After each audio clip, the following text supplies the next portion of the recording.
Congress party की करारी हार के लिए भूपेंद्र सिंह हुड्डा और उसके सांसद पुत्र दीपेंद्र सिंह हुड्डा जिम्मेदार हैं। आपने देखा होगा वहाँ कई नेता कहीं आए नहीं, जैसे कुमारी शैलजा हो, किरण चौधरी हो, ऐसे प्रभारी हो, कोई नजर तो सिर्फ बापू बेटा ही था। इसलिए कांग्रेस सिर्फ बापू बेटा की रहेगी। कांग्रेस पार्टी छत्तीस बिरादरी की पार्टी थी, आज ये हरियाणा के अंदर बाप बेटे की पार्टी बन के रहेगी। जब तक ये परिवार के चुंगल से ये पार्टी नहीं निकलेगी, 2024 में कभी पार्टी सत्ता में नहीं आएगी। कोई कांग्रेसी वहाँ गया नहीं है, सिर्फ वो बापू बेटा लग रहे हैं। बापू बेटा को आदमपुर की जनता वहाँ सबक सिखाया, पूरे प्रदेश में आने वाले टाइम में और सिखाएंगे। मैं कहीं नहीं जाऊँगा, मैं कांग्रेस में हूँ। मुझे निकाल देंगे तो दूसरी बात है, जब तक ये मुझे नहीं निकालेंगे मैं कहीं नहीं जाऊँगा। अभी 15 मिनट पहले मेरे पास किरण चौधरी का फोन आया था, कहता ये प्रचार भी भूपेंद्र सिंह हुड्डा और उसकी टीम कर रही है। मैं कभी ना नड्डा से मिली हूँ, ना मैं अमित शाह से मिली हूँ। आज मैं 74 साल की उम्र में दीपेंद्र के आगे हाथ जोड़ के खड़ा हूँ। वो एक्स्ट्रा ऑर्डिनरी उसके पावर है, उसकी प्रधान की बेचारे की कोई पावर नहीं, उसकी सब सारी पावर है। दीपेंद्र ने तो ऐसा नाश कर दिया, वहाँ यहाँ से लोग ले गया और वो आगे पीछे उसके घूमते थे। उनका बड़ी भारी लोकप्रियता है इसकी भाई। वो तो हीरो बनने की कोशिश की थी दीपेंद्र ने, हो गया जीरो। आदमपुर विधानसभा के उपचुनाव में कांग्रेस पार्टी की करारी हार के लिए भूपेंद्र सिंह हुड्डा और उसके सांसद पुत्र दीपेंद्र सिंह हुड्डा जिम्मेदार हैं। चुनाव के दौरान पिता पुत्र ये दावे किया करते थे कि हम ये सीट जीतेंगे, और दीपेंद्र तो बहुत वहाँ अपनी एक झूठी लोकप्रियता दिखाने के लिए लोगों में घिरा रहता था। लोग उसको अपने घरों में बुलाते थे। हकीकत ये थे कि रोहतक से कुछ लोग गए थे, वो उसको घेरे रहते थे और वो गलतफहमी में था कि मैं बहुत बड़ा लीडर बन गया हूँ, और वो स्टार प्रचारक के रूप में अपने आप को उसने पेश किया। अब हकीकत सामने आ गई, चुनाव की गिनती हुई जिस समय, तो मैं सिर्फ यही कहना चाहता हूँ कि पिता पुत्र ने इस कांग्रेस पे कब्जा कर लिया है और कांग्रेस के सारे सीनियर लीडर इस चुनाव से दूर रहे। भूपेंद्र सिंह हुड्डा ने एक बार भी कुमारी शैलजा को, किरण चौधरी जी को, कैप्टन अजय सिंह को और रणदीप सुरजेवाला को एक बार भी नहीं कहा कि आप चुनाव में आओ। वो सारे के सारे लोग आने को तैयार थे।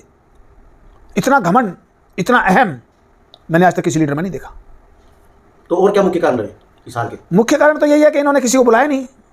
पार्टी के अपनी ढपली खुद बजा रहे थे और ये गलतफहमी में थे कि चुनाव जीतोगे और जीतने के बाद तुम्हारा परचम लहराएगा पूरे हरियाणा में, आने वाले समय में तुम गुटबाजी रही है। गुटबाजी जबरदस्त रही है। इन्होंने तो तानाशाही पैदा कर दी है कांग्रेस पार्टी के अंदर। कांग्रेस का जो स्वरूप होता था, कांग्रेस पार्टी छत्तीस बिरादरी की पार्टी थी, आज ये हरियाणा के अंदर बाप बेटे की पार्टी बन के रहेगी। और जब तक इनका कब्जा रहेगा कांग्रेस पे, कांग्रेस कभी भी सत्ता में नहीं आ सकती। ये बात कहने के लिए मैंने आज प्रेस कॉन्फ्रेंस की है। क्योंकि सर इस चुनाव के अंदर भूपेंद्र सिंह हुड्डा और दीपेंद्र ही दिखाई दिए और पूरी तरीके से, पूरी मजबूती के साथ, लेकिन आरोप लगाया जा रहा है कि उन्होंने इस चुनाव को जाति पाति में बांट दिया। जाति पार्टी में तो उन्होंने चुनाव 2012 में बांट दिया था, और ये चुनाव भी इन्होंने जाति पार्टी में बांट के जीतने की कोशिश की थी, लेकिन बात नहीं बढ़ी। जिस प्रकार से हरियाणा कांग्रेस चल रही है, अगर इसी प्रकार से चलती रही तो हरियाणा में कांग्रेस का कोई भविष्य नहीं है। तो सर सुरजेवाला जी, किरण चौधरी और शैलजा जी सामने क्यों नहीं आ रहे? सुरजेवाला की नहीं, अब क्या है कि वो आएंगे, एक दो दिन रुको, एक दो दिन के बाद सब करेंगे।